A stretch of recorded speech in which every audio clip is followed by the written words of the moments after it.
Okay, we're here with Canton City Councilman Kevin Fisher, just elected in 2011, correct? Yeah.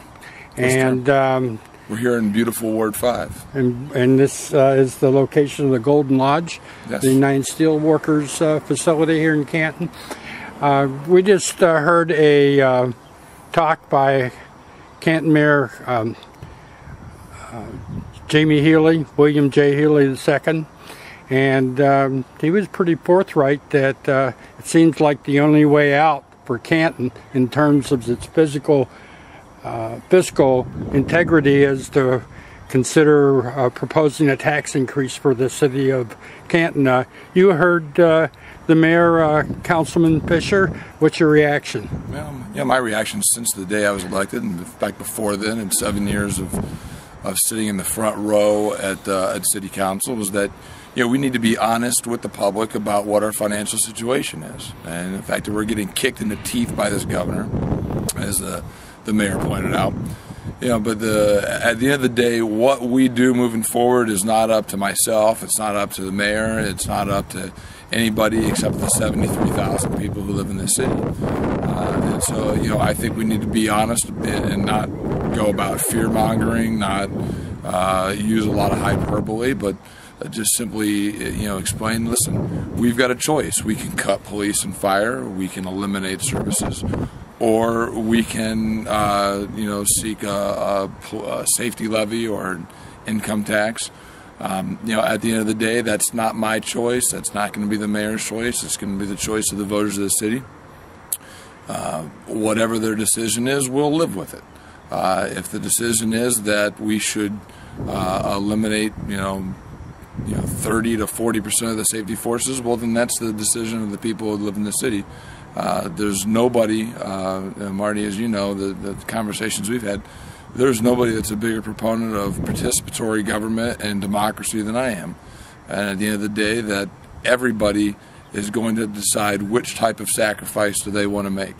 They want to make a sacrifice in services, or they want to make a sacrifice in money.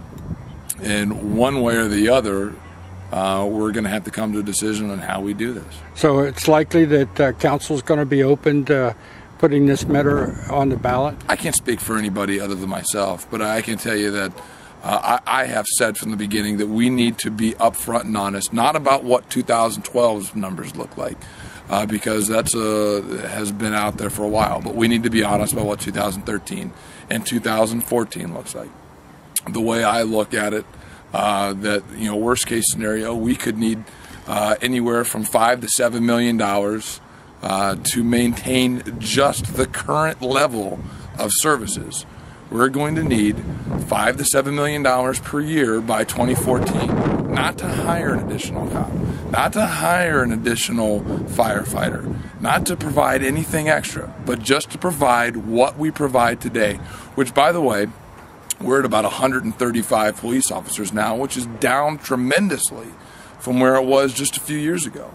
I'll tell you, the services that we have now are not adequate to the needs that we have for our population. And just to maintain that level, we're going to require another $5 to $7 million.